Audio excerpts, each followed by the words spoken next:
welcome your host, Stewart Lee. Oh, nice the gin from Pulp Fiction. That's the gin. He shouldn't be there, get him. Hurt him, don't hurt him, that's what he wants. Rich should be in there, not him. That's Quentin Tarantino's gimp, he'll be going spare. That's here, where's Rich? Second week running, it's been a mistake. I'm Stewart Lee. And my name is Richard Herring.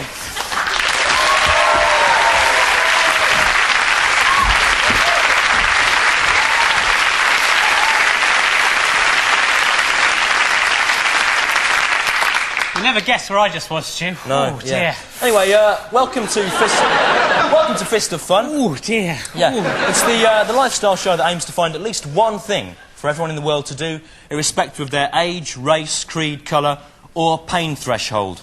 That's right.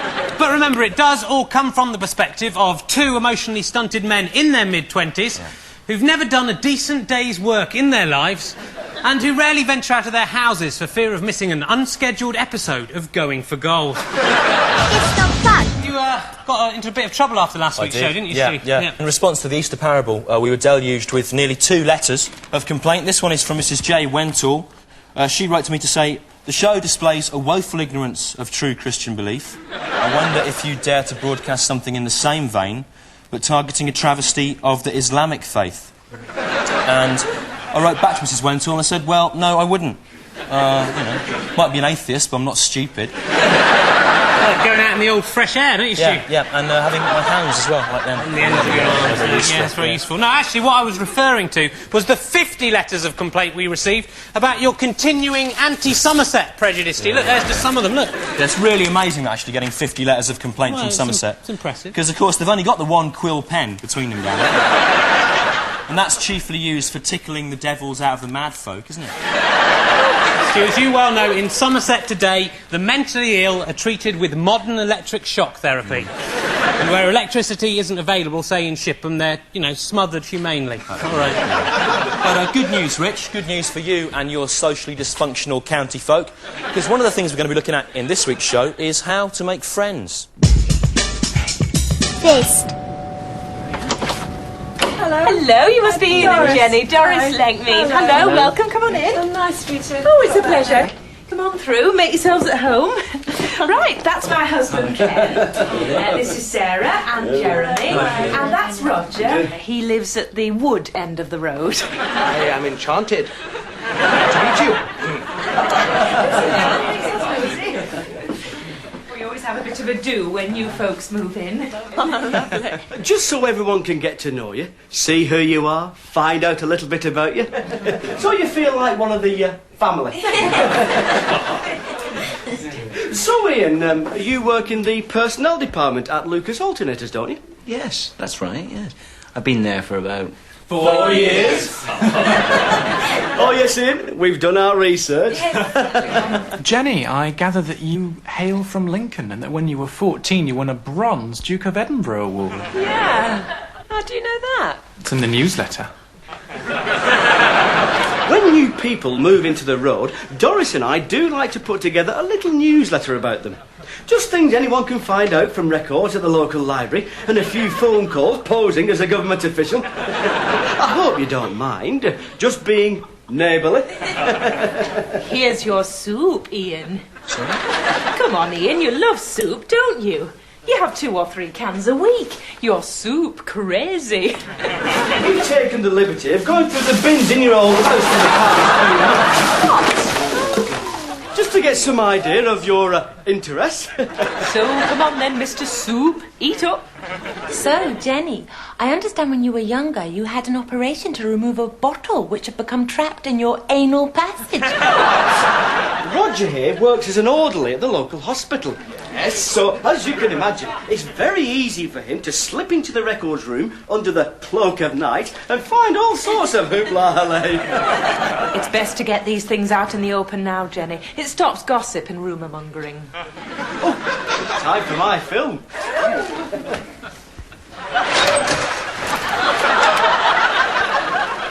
Oh, there you are, Jenny. Buying Ian some more soup, I shouldn't wonder.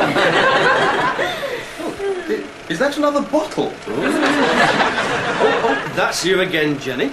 And although this is only a shadow, I think it gives us all a fair impression of what you might look like bare. There's her bra. You were on that toilet for 25 minutes, Ian. I thought I was going to get cramped up in that ventilation duct. I don't know what was going on here, Jimmy.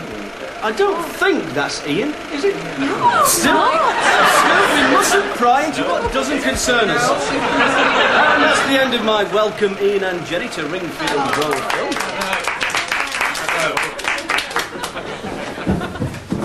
Oh dear, hope it wasn't anything we said. I think we're quick.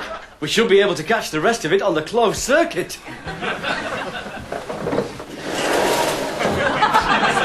What do you mean it's none of mine?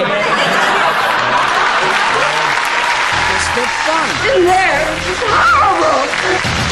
This is a photo of me, age 7, at Widney Junior School with all my tiny friends at the time. That's me, there. That kid was Scott Harris. He was rich, everyone liked him. Andrew something there. He actually changed my name from Stewart Lee to Pooh Art Wee. Which was very funny at the time, as you can imagine. That kid there, can't actually remember him. No, can't remember him, it's gone. When I was at school, Stu, you know, Steve Cheek, my friend, we used to go up the gorge together, drink woodpecker cider and shout at girls. It was great. He said to me, these were perfect days and we would be friends forever.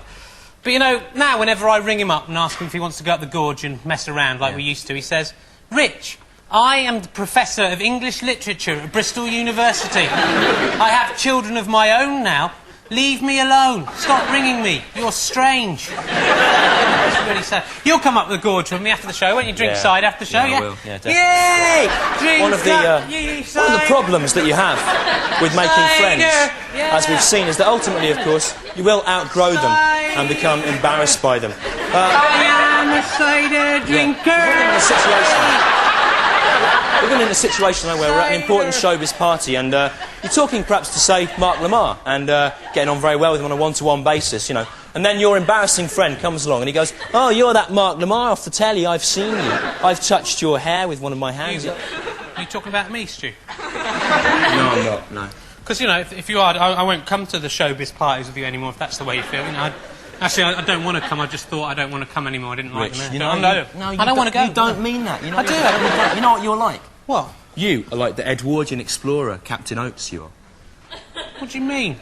Ah. No, you can't just go on. What do you mean? Ah. Don't just go. What does he mean? This.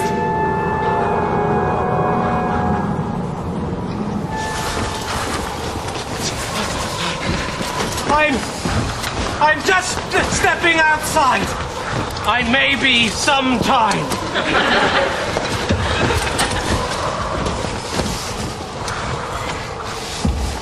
Did you hear what I said? I said I'm just stepping outside. That's very brave of you, Captain Oates. Thank you. That's all right, Captain Scott. Bye then. Bye. You realise it's really cold out here. If I stay out just a couple of minutes, I'll probably die and everything. If that's what you want, it's fine by us. So you're not going to try and stop me then? No, not if that's what you want. Bye then.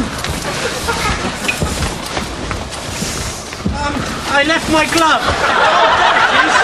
What do you want, Captain Oates? Do you want us to say you're the best at going to the South Pole? Is that it? No, it's all right. It's not that anyway. I'm just going, all right? Yes. Twat. I'm back.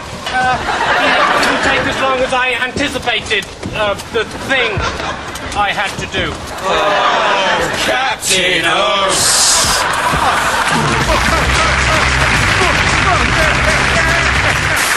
Actually, I've had a really bad week this week because my flat has become infested with mice.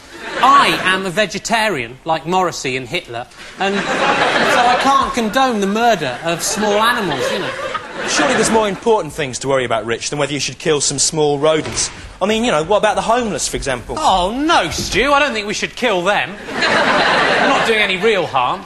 Although, admittedly, if a homeless person was scurrying around my kitchen, stealing my cheese and going to the toilet all over my work surfaces, I might consider putting down some kind of humane trap, but until that day, be fair, Stu, live and let live. You're like Pol Pot or someone. No, you are. You've missed the point. That's not what I meant at all. Well, it is, actually. But, you know, the thing is, it would all be OK if the mice were dead, but I didn't have their blood on my conscience. So you can imagine my delight when last Friday it seemed all my prayers had been answered. It happened just a little bit like this. Ah! Damn you, mice! Stop eating my food! You know you're only taking advantage of my misguided middle-class liberalism. If only you were dead and some kind of metaphysical conceit could take from me the responsibility for your death. Oh, I wonder who that could be. Blimey! It's the Pied Piper of Hamelin. That's right, Rich. You may know me by my gaily coloured cloak. I'll get rid of your mice, no problem, with my magic pipe. You better come in. But won't I still be to blame for their fate? No, Rich, no. Legally and morally, the minute I begin to play this pipe, the mice are my responsibility. Let's say they should be horribly killed. It would be my fault, not yours, then you would be blameless. Well, you wouldn't, would you? Shut up, Stu! You weren't even there. Get out. But I must be well rewarded for this sacrifice. I require a bag of gold. Will you take a cheque? Yeah, right. P-I-E-D. Smashing. Let the mouse holocaust commence.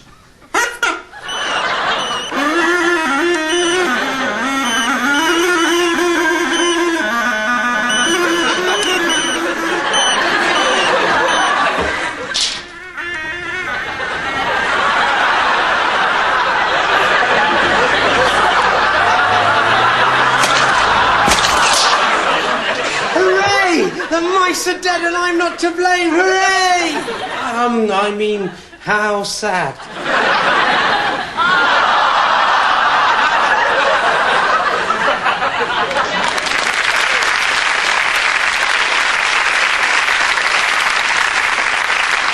So, Rich, what you're saying is the Pied Piper of Hamelin, right, he came from 13th century German fiction right through to 20th century Clapham reality, right, just to rid you of those mice. Yeah. That's lucky, wasn't it? It was nice of him. Well, not entirely, Stu, because on the very next day... Oh, hello again, Pied Piper.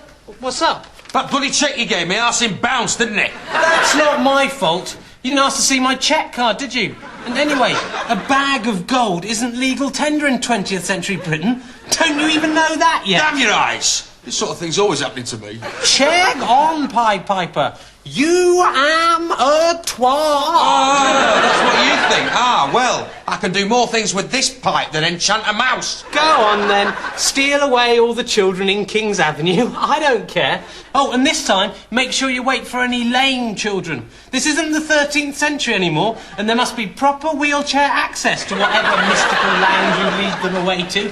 Rich, my revenge is sweeter. What do you mean, no? What are you doing?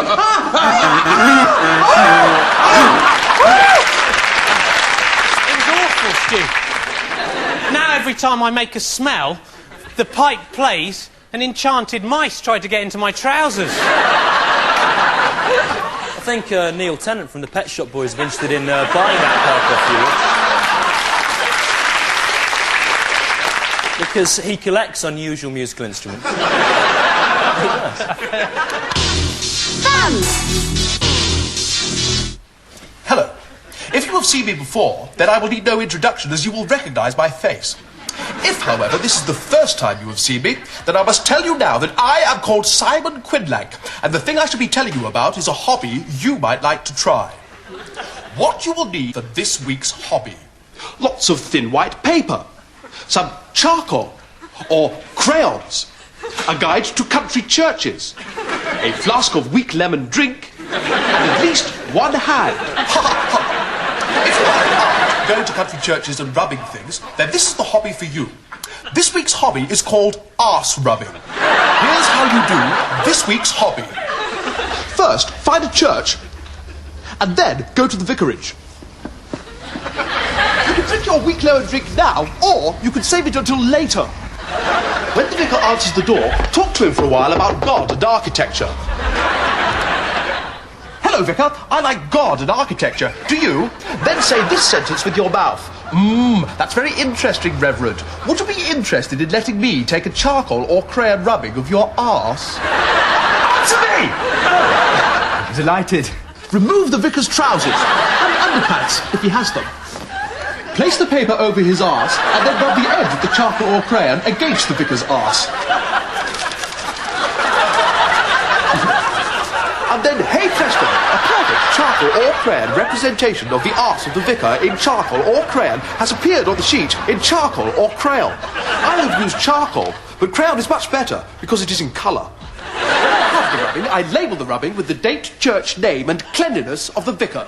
If you are a Muslim or a Hindu or a Jew, why not make an arse rubbing of whatever the blokes who run your religion are called? And remember, grabbing and stripping a vicar and making an impression of his arse against his will is against the law and is punishable by a £10 fine. Be careful. Although vicars may appear to be friendly with strong moral and religious convictions, almost half of them are evil and perverted. So, if they ask you to rub on anything other than their arse, politely decline and then call the police. That's why I'm rubbing. I like it a lot, and I think it's better than brass rubbing because brass rubbings are the same every time you rub them. Whilst, over a period of years, a vicar's arse will change in subtle ways that are almost imperceptible to the human eye, but which will become apparent when you look at the rubbing or rubbings. Plus, if you are gay or a woman, it's a good way to get a look at loads of blokes' arses really easy. Touch them. I am not gay, though. Or a woman. Bye. Fun. That's Kenneth Smith. He got me in trouble, actually. He made me do a dare where I had to pull down my pants, and he didn't do it, and I did, and, you know. And, that kid, I still can't remember. I think I knew him because we used to hang around together because we both got picked on. I got picked on for looking a bit Chinese, and he used to get picked on for something about his face. I can't remember what it was. Guns, wherever you may be. Well, now it's time to meet our regular lifestyle contributor. He was born in Wales, but in 1979 he packed his plastic Asda shopping bag and came to see what he could make of himself in the big city of Balham. And all he could make of himself was this. Please welcome Peter. Come on, Peter, get up. Wasting time, get in there. Sorry. Hello. They were talking about friendship, weren't they? It's a funny thing, friendship. Like, sometimes, one minute you feel you haven't got a friend in the world, the next, you're wandering around the street on your own, staring into space and sort of banging into things. And you still haven't got any friends. Anyway, I'm back with lots more exciting lifestyle recipes and ideas that I thought up with my brother Charlie to liven up those horrible dull bits of the day when you're awake. For example, why not try this fun holiday recipe? Go and get the cutlery drawer from the kitchen. Fill all the compartments with curry.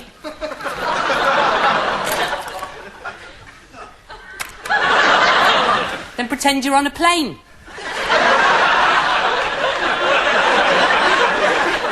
By sitting with the drawer on your lap by the window. Sort of looking out and imagining that all the white-haired old men going past outside the clouds. My main bit this week is called Fun with Drugs. Unfortunately, real drugs are expensive and some of them make you die or feel hot. So I've worked out some ways you can simulate their effects, but at a fraction of the cost. Number one, give yourself the massive confidence that some drugs give you by going and looking at something that you know you're better than.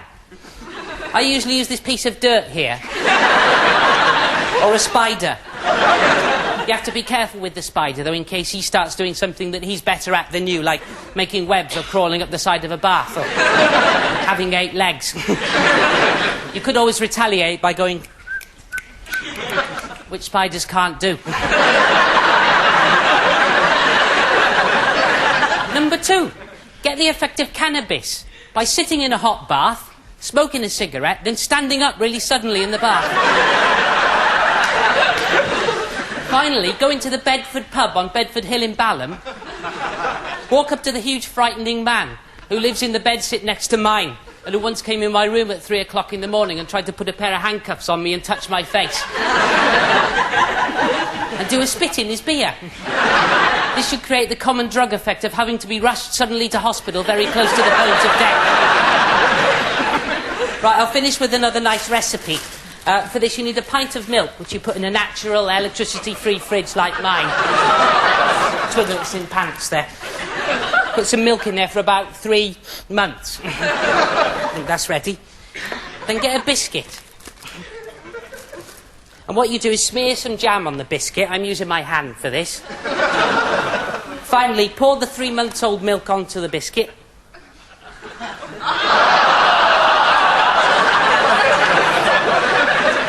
3 months cheesecake.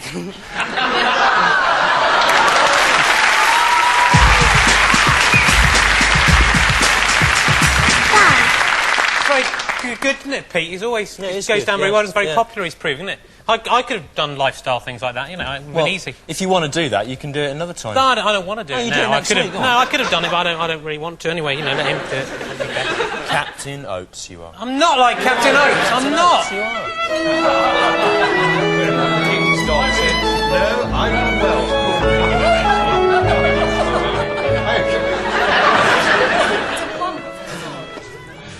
Would you like the last roast potato, Mrs. Neal? Oh, thank you, Captain Oates. Lovely.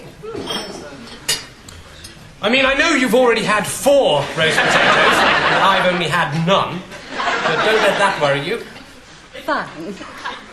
I mean, I'm not really hungry anyway. If you want the potato, just say now before I eat it, Captain Oates. No. You have it. If you really want another potato, Captain Oates, you can have one of mine. I have 2. Well, I don't want it off your plate with your spit all over it, do I? Anyway, I don't want one. No potatoes was enough for me. If you really wanted another potato, you should have said.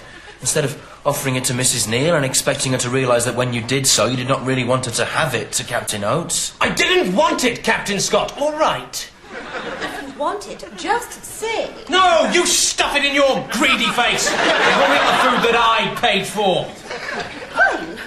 If that's what you want, I'll eat it. All right? Oh, all right, I will have it if you insist. Can you pass the gravy, please? Oh, Captain Oates. I like Fist of Fun. Will you hurry up, please? These are banana bubbles, too. Delicious. They're the cereal that think they're a milkshake. For me, the fact they're able to think is the advertising itself.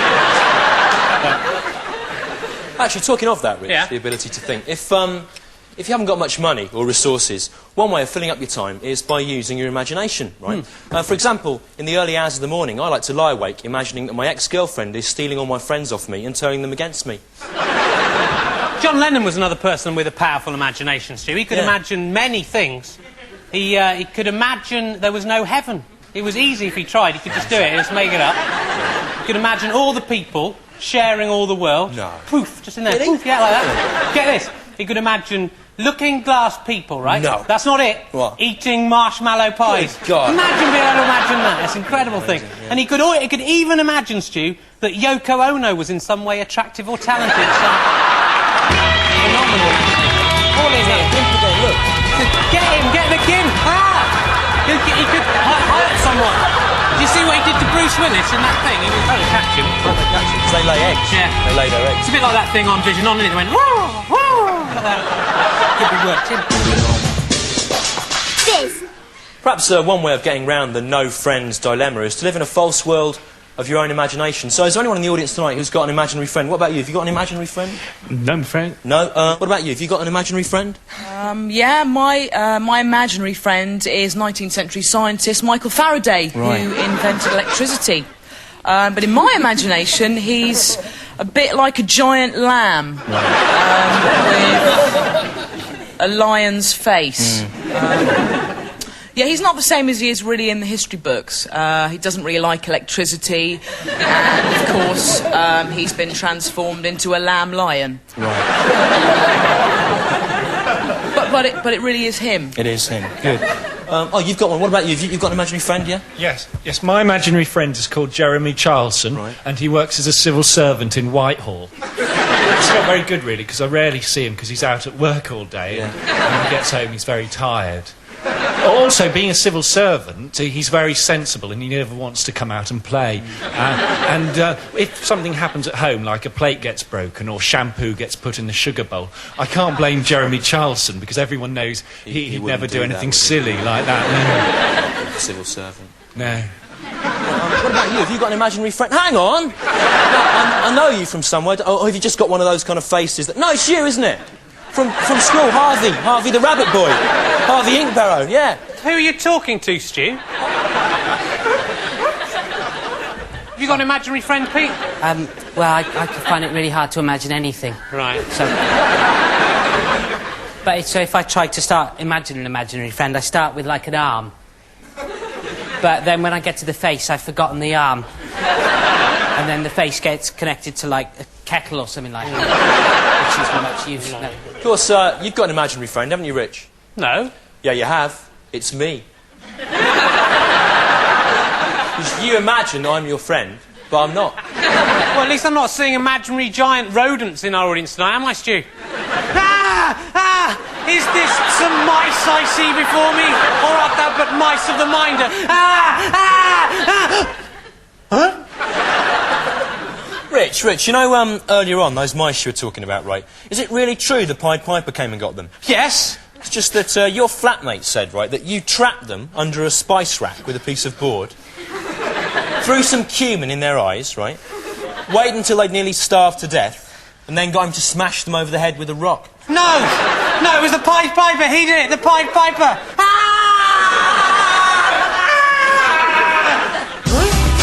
Peter was quite unprepared for the friendly welcome he got from the club secretary. Has everybody who came without a friend now got one? Yeah! Excuse me, I haven't. Right, will anyone be this bloke's friend here? I will. Oh, no, mate, it's all right.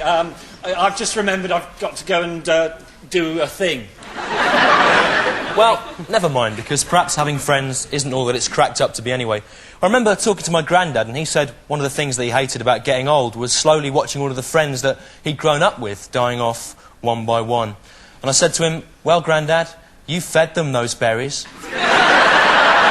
Stu, I'm going to have to stop you there. We can't cut into the time for the World Championship snooker. We're going to have to get back into our crates now. Unless this is the repeat, in which case, well, I don't know what it would be. No way of knowing. I'm not Nostradamus, am I? It could be in the future. This programme could look as ridiculous in 10 years' time as the Glam Bell Detectives does now. Who knows? Yeah, who knows? So, there we go. Thanks a lot. Bye.